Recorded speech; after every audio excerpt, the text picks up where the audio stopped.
So there are certain hardware wallets that I use, and there are certain hardware wallets that I will probably never use. Now, before I get into exactly what those are and why that is, I just want to point out a few things. To be completely transparent, I am an affiliate for every hardware wallet company on the market. So pretty much every hardware wallet that exists, if I wanted to, I could put a link in my video and earn some commission if someone uses that link to buy a wallet. And most of them pay about the same. You're looking at anywhere from, 10 to 30% in commission on a sale, depending on, which wallet you're selling.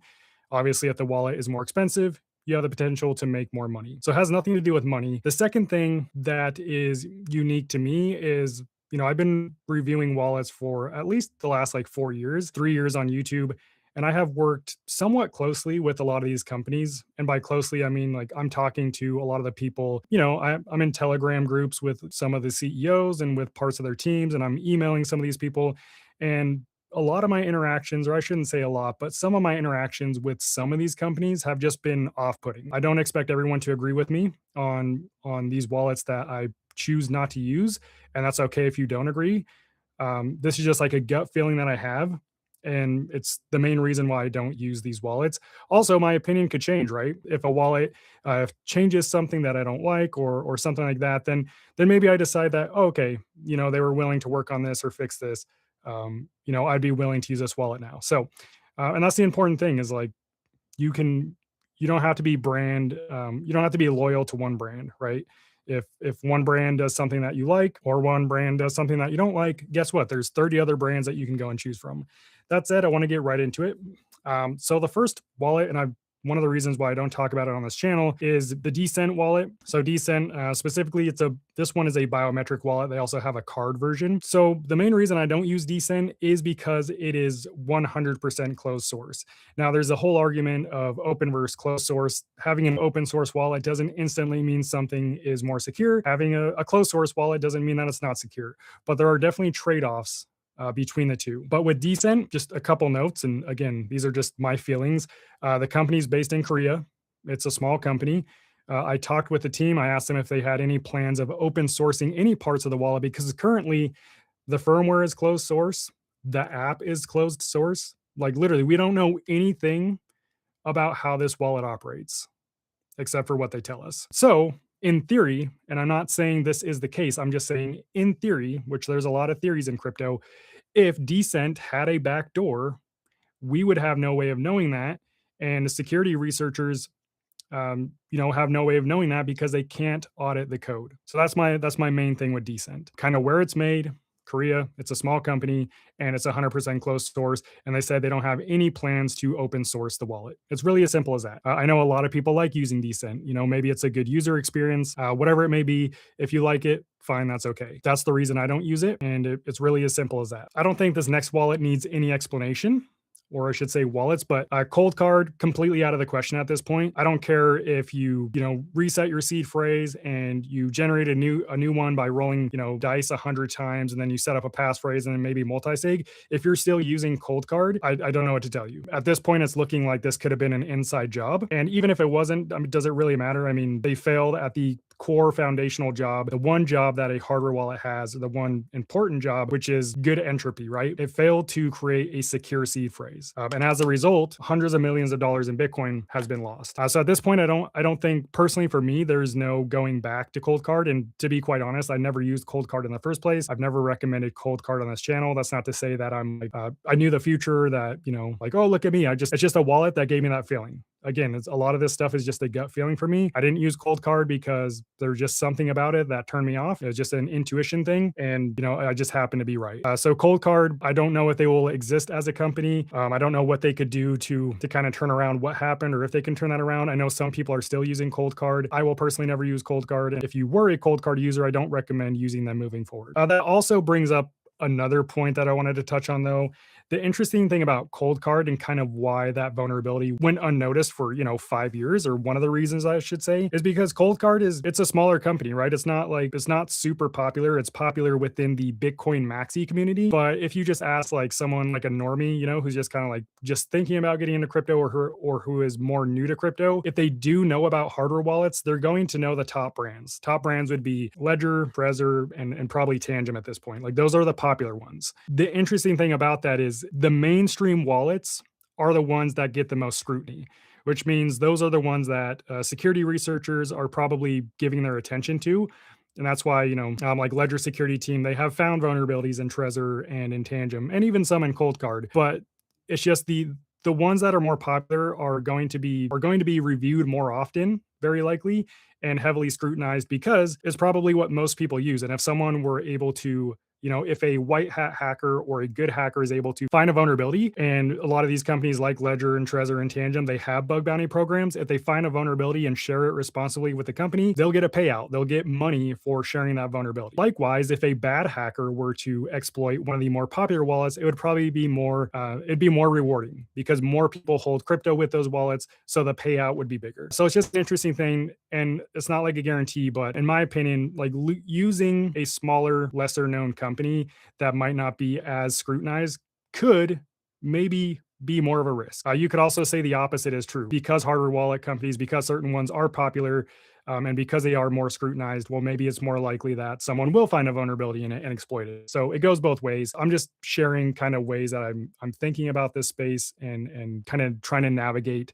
which wallets might be trustworthy or which wallets might be secure. Another one, now these are kind of the behind the scenes things that people don't see that I was talking about earlier. But the next brand of hardware wallet that I used to recommend that I no longer recommend or use myself is EliPal. So EliPal, I'd say it's a fairly popular wallet. They have the EliPal Titan 2.0, which is this one. They have the Mini, which I used to recommend, and then they have the X cards, which this is like the generator for the X cards. And just to be very clear, I actually really like the idea of EliPal's X card because it's basically like a Tangem card, except it comes with this little device that this is what generates the seed phrase. So you can actually write down your seed phrase and then just use the card, like similar like you'd use Tangem. But again, with EliPal, really what it comes down to is that gut feeling. I've had several interactions with EliPal through email, and a couple things have happened. First, when I made my EliPal video, it was like a review video. I don't know if it was like their marketing team or someone that they hired, but basically they had a bunch of bots come to that video and they spammed my video with like pro EliPal bots. It was super weird, like super off-putting. They're like, it was like, oh, use EliPal. EliPal is way better than Tangem because of this. And it was like literally bots because it was different accounts saying the same thing. So it was super weird. So that was one of the first things.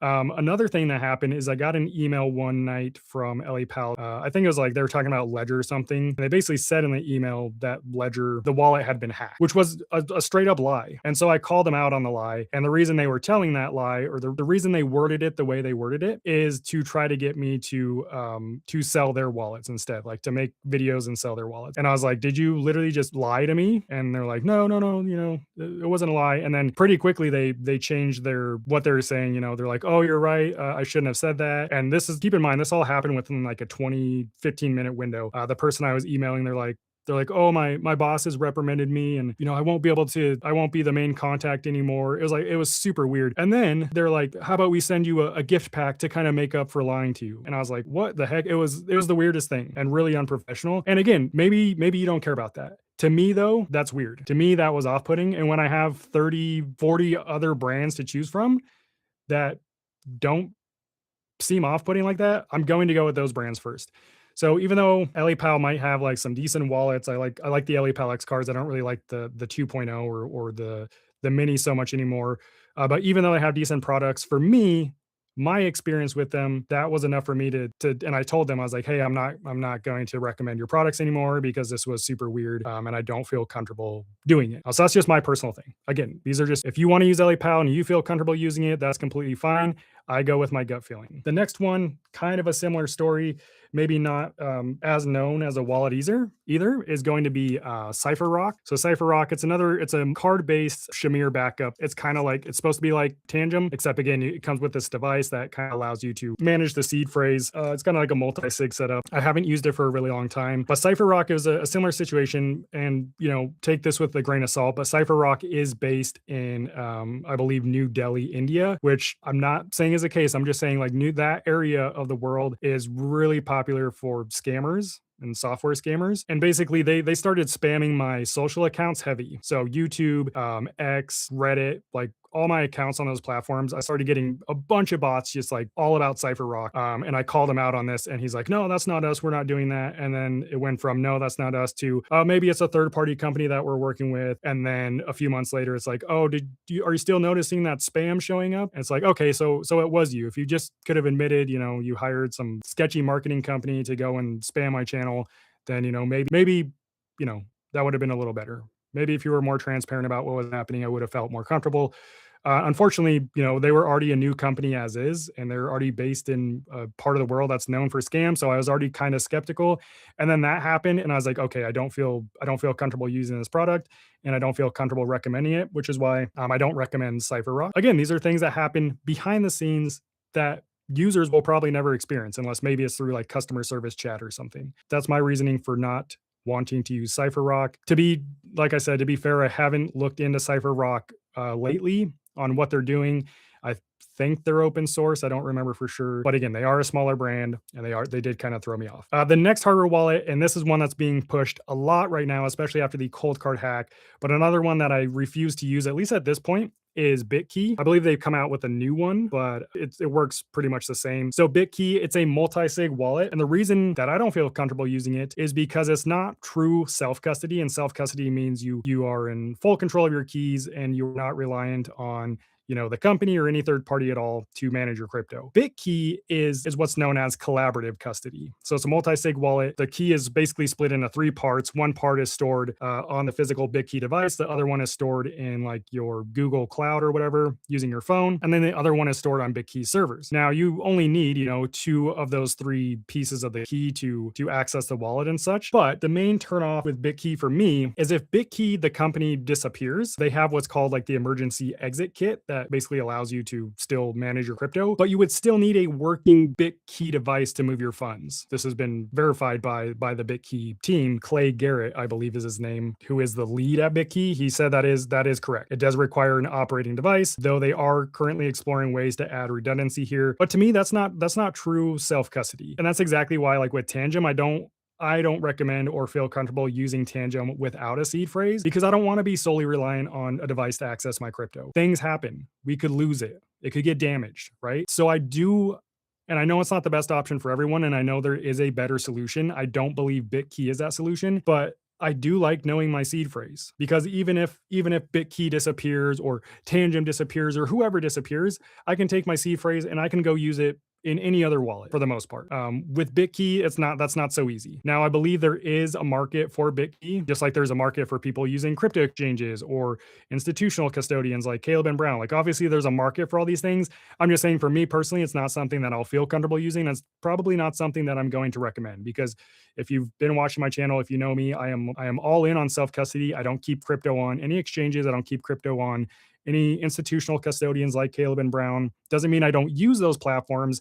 I just use them for what they're intended to be used for, which is like buying, selling, and trading crypto. I like to keep things very simple. Have a seed phrase. If you want that extra layer of security without, introducing too much complexity, create a passphrase. It's really easy, and that basically allows you to essentially have your own seed phrase, which is what a lot of people want to do. And then there's some other wallets that I just am not interested in using. SecQX is one of them. So this is the nifty SecQX wallet. It's just it's not a popular wallet. When you have so many options to choose from, it's kind of like going to restaurants. Like you have a bunch of restaurants to choose from. Are you going to choose the one that just opened 3 months ago and they've got a 2-star review, or are you going to choose the one that's been around for a while and they have 4.9 stars? It's kind of like, yeah, I'm going to go with the one that's not going to give me food poisoning. That's kind of how I see hardware wallets and really any products. And again, there's a lot that goes into choosing a wallet. It's not just like, how long have they been around? How reputable are they? And things like that. I'm just saying these are all little bits and pieces that are going around in my head that I kind of consider when choosing and recommending hardware wallets. And that's not to say that the wallets that I do like using, that's not to say that they won't experience issues or they haven't experienced issues either. Nothing is 100% secure. That's absolutely impossible. But I think we have a lot of data that we can use to at least make the best educated decision possible on which hardware wallets we're using or how we're going to manage our crypto. And that's kind of what I'm trying to navigate. And that's what I try to communicate through this channel and through my brand. So as far as wallets that I personally use in my day-to-day and just, to manage and secure my crypto, and wallets that I recommend to not just here on my YouTube channel, but to my personal friends and family who are getting into crypto and want to self custody their crypto. A lot of you already know. I mean, but like Tangem, obviously, it's going to be the most user friendly, and it just works. Now, Tangem isn't 100% open source. Their firmware is closed source. The app is 100% open source. So there is that aspect. Tangem is also like a larger company. They have a lot of employees. Their team is built by, people from the finance industry. They did $60 million in revenue last year. Just to say, like, they have really rise to the top of the hardware wallet industry, and they are heavily scrutinized. The next wallet I would use, which might get some hate here, but Trezor. I mean, Trezor, yes, they had the data breach they announced yesterday, which, by the way, like, the data breaches suck and it is unacceptable, but it is very difficult, and kind of, I would say, it's not completely in Trezor's or any hardware wallet's control, because ultimately, if they're using a third party company for the shipping and the logistics and things like that, they can't necessarily control what those companies do. Of course, they can have um, better things in place to make sure that the companies and the employees are being audited and that they are trustworthy. But there's always a layer of trust somewhere in the process. That's just the reality of it. But Trezor, I mean, they were the first hardware wallet brand ever. They appeared in 2013. They created the seed phrase that we all use today, the 12 and 24 word BIP 39 seed phrases. Satoshi Labs, the creator of Trezor, actually invented that. The crazy thing is, a lot of people still use the Trezor Model 1, which is the first ever hardware wallet, and they still use it safely. You would be surprised at the amount of people who are holding substantial amounts of Bitcoin on the Trezor Model 1. Does that mean it's the best wallet still? Absolutely not. There's a lot better options now that are more user friendly and even technically more secure.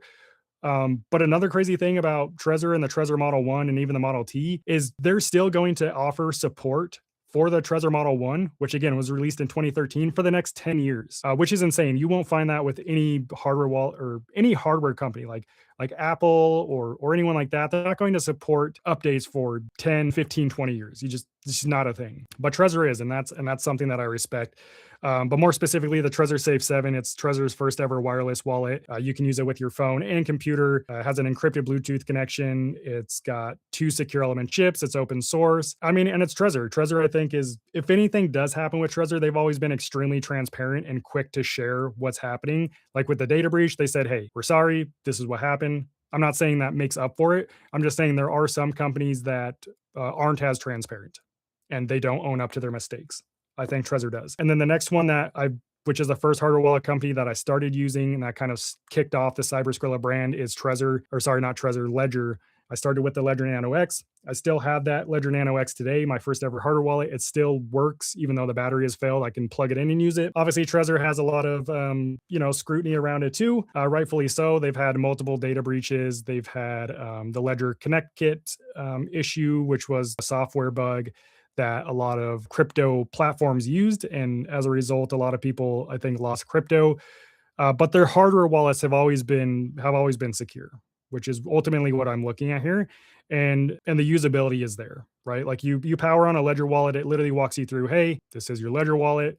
You're going to create a key. This key allows you to access your crypto on the blockchain. You never want to share this key. That's things that we need in this space, so that people understand. And I think it's cool that they have built that into the wallet. And of course, the Ledger ecosystem, they have the mobile app, they have the desktop app. They do have a lot of updates, which is kind of like the main downside with Ledger. I feel like there's a freaking update every week. But overall, like, those are the wallets that I use and that I trust to secure my crypto. There are other brands. That's not to say those are the only ones. There's OneKey. I think OneKey is pretty good. There's something like the Engrave Zero, which Engrave is a small company as well. But there's a lot of options. I'm just telling you kind of what the main things that I actually use are and the ones that I won't. And if you want to see, I did make a tier list of, I think at this point I own about 40 different hardware wallets from different models from different brands.